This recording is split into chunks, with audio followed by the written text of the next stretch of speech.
Good morning! Good morning! Magluluto ako ng napakalinamnam, ng napakasarap na low-carb adobong liempo with pusit. Yan. Sarap. Gayahin nyo ha.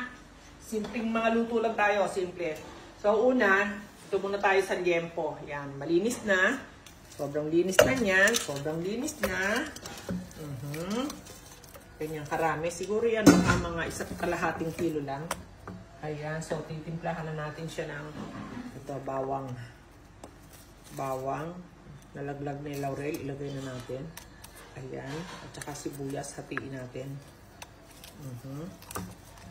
Ayan. At saka, lagyan natin ang asin. Kasi hindi pwede sa atin ang toyo. Yan lang, oh. Diba? Simpleng adobo lang. Teka, kukuha ko ng suka. Suka! Adobo, syempre. May suka. Suka to ba? So, yan na. Buksan na natin. Hindi natin siya lalagyan ng ano, ng water. Simple lang. Asa takip. Ayun. Okay. So, ito na. So, yan na yun. Okay. Ipe-prepare ko naman yung sa pagsasabay na natin sa puset. So, separate silang iluluto. Nag-adobo tayo ng liempo and then igigisa natin yung puset. Pakita ko sa inyo later, ha? Okay, later. So, ininit ko na ang kawali at doon naman tayo dumako sa puset.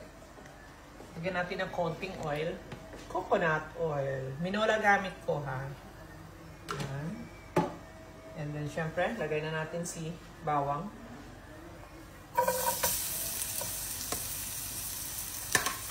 Ayan. Isa-isa lang. Excuse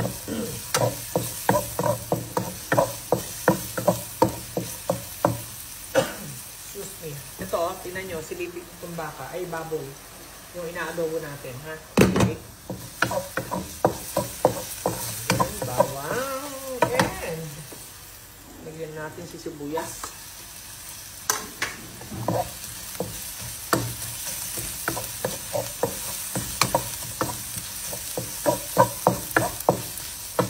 Ilagay na natin si kamatis. 2 malaking kamatis.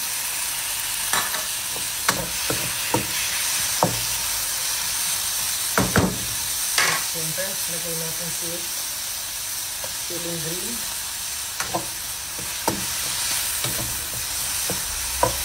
Siyempre, lagyan natin ng konting asin.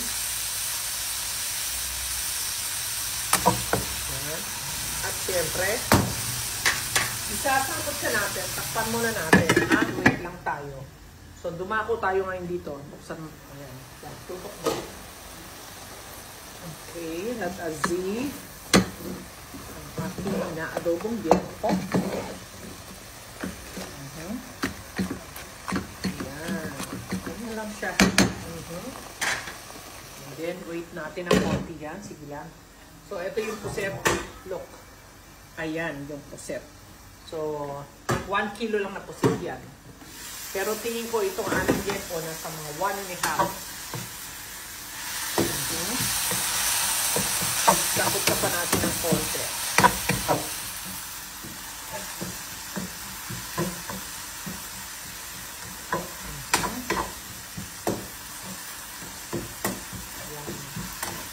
So, pwede na yan. Kita mo, pakita mo. Saan na natin lalagay ito? Ipuset. Yan.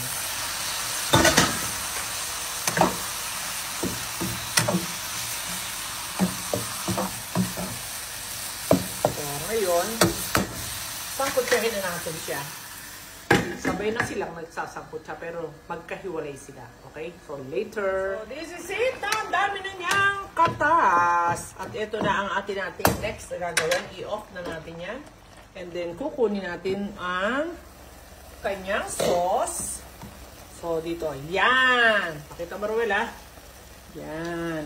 Okay. Ika-transfer natin ang kanyang sauce. Ayan. Balik mo dito, darling. Good. So, isa-set aside natin. Yan lang muna. Hindi siya lulutuin. Walang apoy yan. Set aside lang siya dyan. At dito na tayo mag-focus ngayon. Hintayin natin ito na lumambot na siya kasi yung puset okay na yon. Yun na yung luto niya at madali lang namang maluto yan. So, dito tayo ngayon. Focus tayo dito sa liempo na maluto. So, wait lang. Wait a minute. Kaping mainit. So, yan na. Yan na. So, it's tender na. Na-check ko na yan. Tender. And then, tikimi.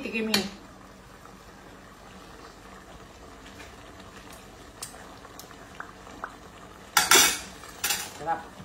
So, ito na rin. Sinala ko na uli. At yan na, kumulo na.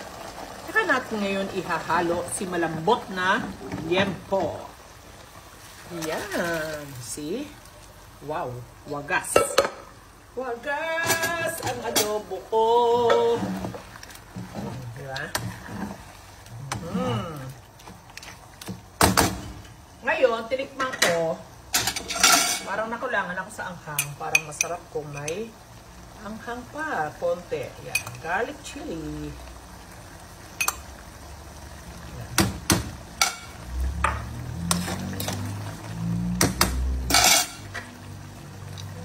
Ganing. Nakakapaglaway. And then, the final tiking. Hindi pa tumitik na. Naglalaway na ako.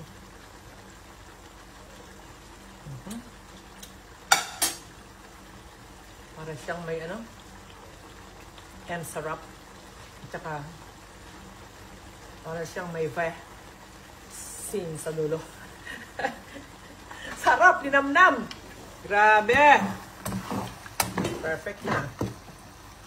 Perfect na talaga siya. Papatayin ko na siya. And then, titikmi ako.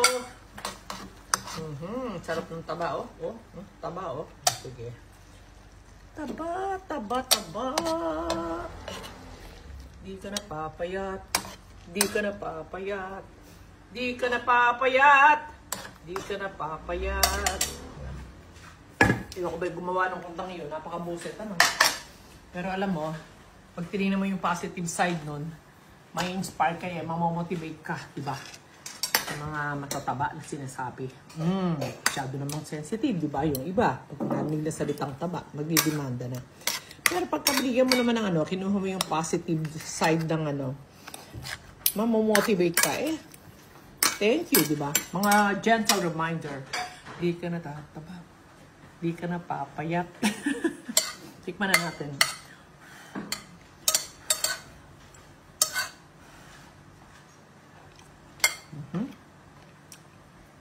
Diyos ko po. Try nyo.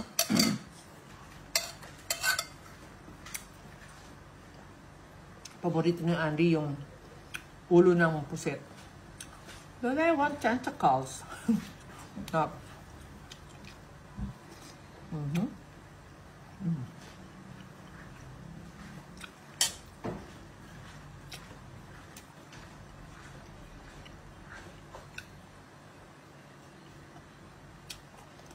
Yung juice ng taba. Ninanaman ko.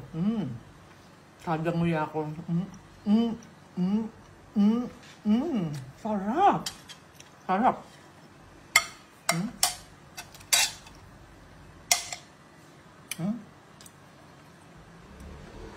Sulit.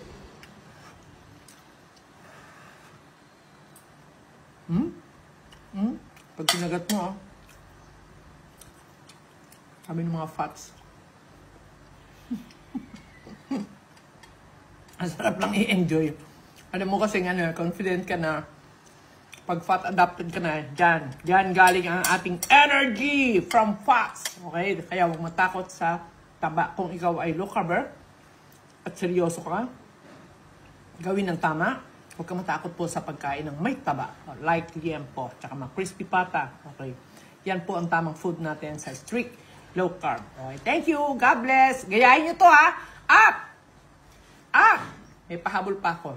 Ang daming nagtatanong na naman. So, doon po, dito sa Anitis. Watch. Follow mo na. Follow. And then, watch nyo yung daily sharing ko po dito. Pagtyagaan nyo. Tumuto kayo. Kung na-achieve ko, kaya nyo rin. Andiyan naman lahat. Nakashare lahat kung ano ginawa ko. Kaya, kaya nyo yan. Tutok lang. 25 years diabetic. At yan ang isinishare ko sa inyo. Ubud ng dami ang may diabetes ngayon. Nasa 4.7 million daw. Oh my God. Kawawang mga kaluluwa. Halina po kayo. O, gawin yung inspirasyon ng Lola Annie Tings nyo. 25 years diabetic. Pero, eto na po ako ngayon. Okay? More sharing pa po. Sige lang. Tutok lang po. At kaya niyo yan. Aralin nyo lang talaga. Tumutok lang at aralin nyo lang. At, tingnan nyo madali lang sundin. Kasi sinisimplify ko na po yung ginawa kong pag-low carb. God bless!